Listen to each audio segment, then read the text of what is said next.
Hello everyone, Isaac Segundo here.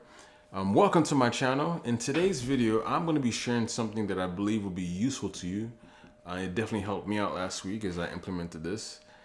So let's jump right into it. Let's not waste any time.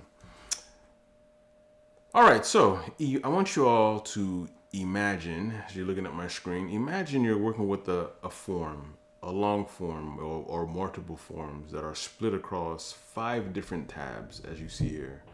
So in my situation, tab 1 and tab 2 are sharing the same form. And the data source for this form is a SharePoint list. Tab 3, tab 4, and tab 5, each of those 3 forms each have their own forms and they each have their own data sources. So we're talking about 4 different SharePoint lists. Now, what I wanted to implement was a one-to-many relationship. So if you're familiar with databases, you would know what I'm talking about. So what I essentially wanted to do was when this form 1 is submitted into a SharePoint list, I wanted to grab the primary key, the ID of that form, of that data that was inserted into the SharePoint list, and I wanted to use it as a foreign key in these different forms. So it'd be a one-to-many relationship. So this tab, each of these tabs can create multiple items, and each of those multiple items should be associated with the one item from this form. That's why it's called a one-to-many relationship.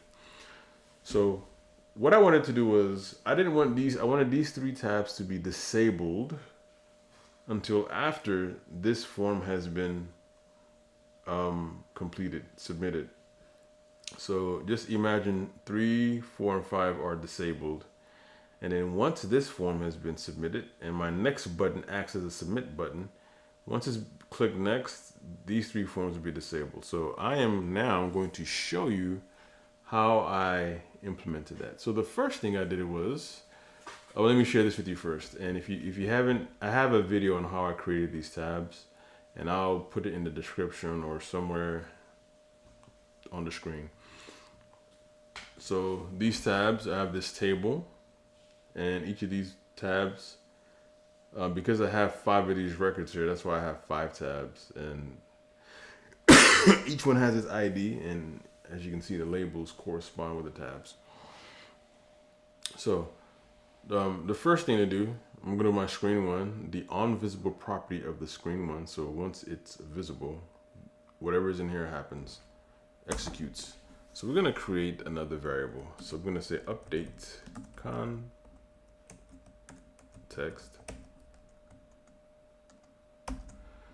So update context, and then we're going to do this current tab, and we're going to say true. Okay. Oh, I'm sorry, not current tab. Excuse me. So let's say tab 1, tab 2, complete. And let me just grab that so I can use it later. Okay. So update context, tab 1, tab 2, tab complete. So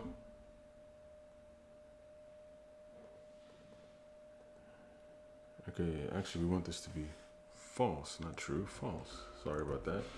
So meaning the tab 1, tab 2, they haven't been completed yet. So that's why it's false.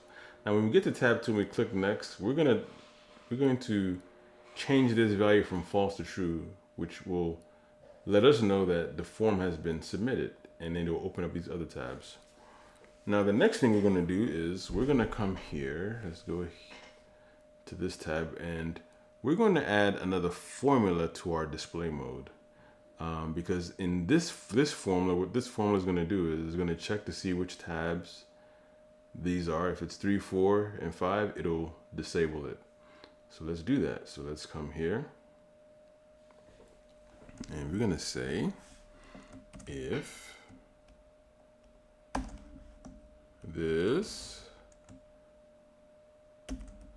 item ID, if it's greater than 2, what we want to do is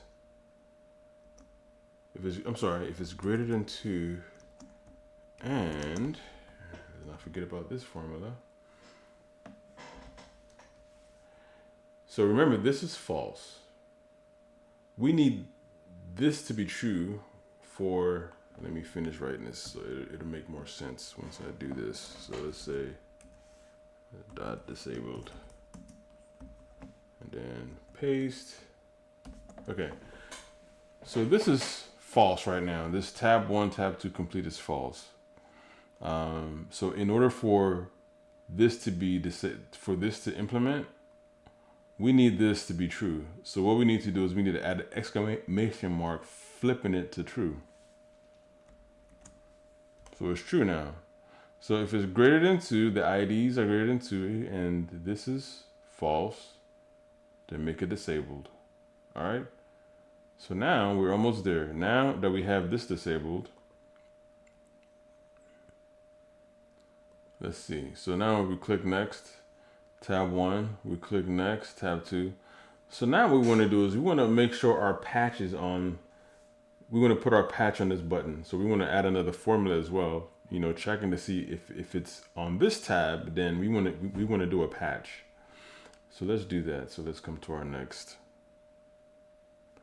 And then as we come to our next, let us go to our on select, which is this right here. So on our on select right now, this is basically just, when we click next, it's increasing the current tab by 1 so we can go to the next tab.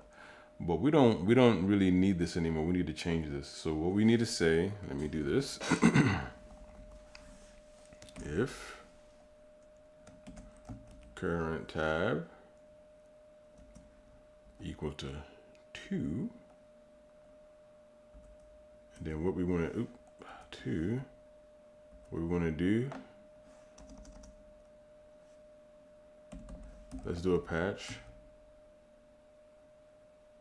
Let's do a patch.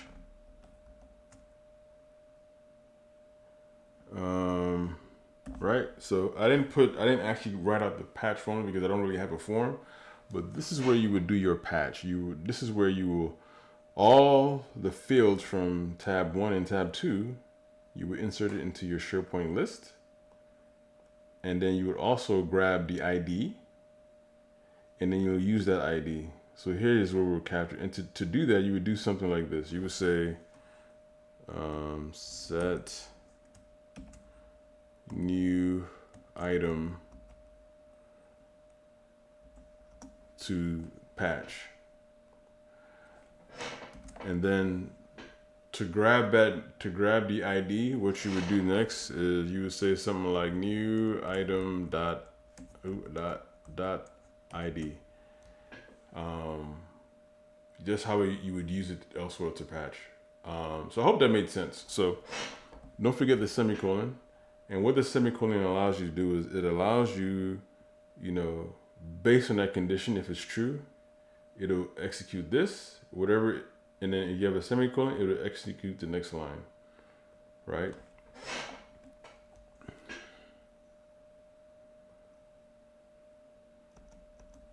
Okay, so the condition we want to have, now remember, we also want to, let's say, update context.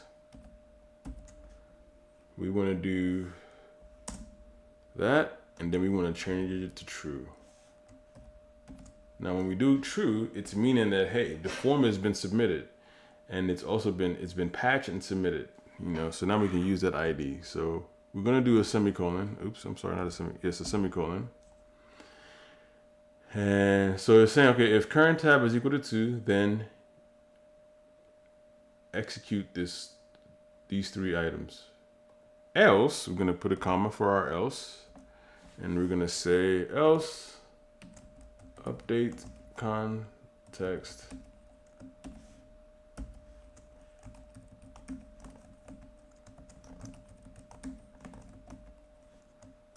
+1.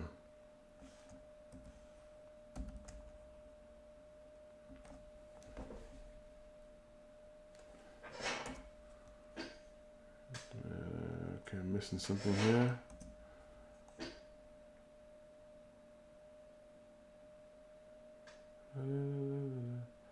What am I missing? I'm missing another parentheses. There you go. So if current tab, if the current tab we're on is 2, that means that's the end of form 1. Let's submit the form. That's what this patch does. And then once you submit the form, also make sure this variable is no longer false. Make it true.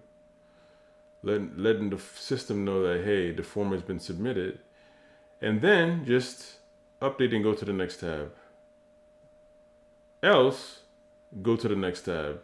And the reason why you have this here is because if we're not on current tab 2, if we're on current tab is equal to 1, the first tab, I mean, you still want to go to the next tab if they click on next. And if it's 2 and it's disabled, you wouldn't be able to go any further anyway. So let's go try this out. Okay. So as you can see, our tabs are disabled. And let me do one more thing. Let me come over here. Let me do another thing. Do this. Come on.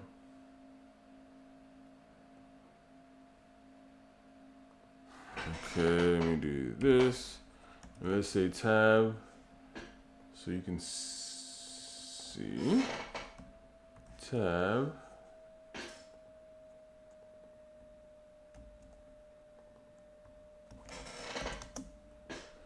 Okay.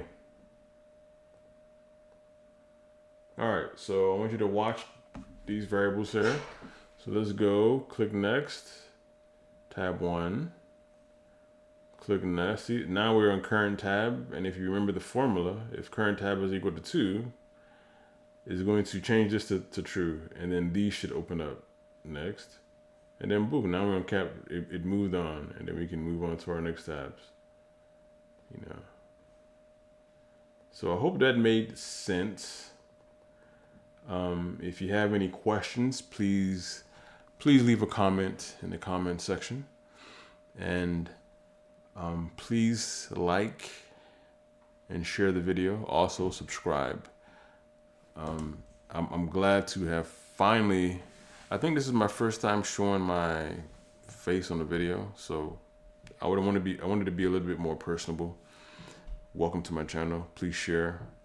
And I like to create apps and create different functionality. So if there's something you would like to see, please let me know. Thank you. Bye.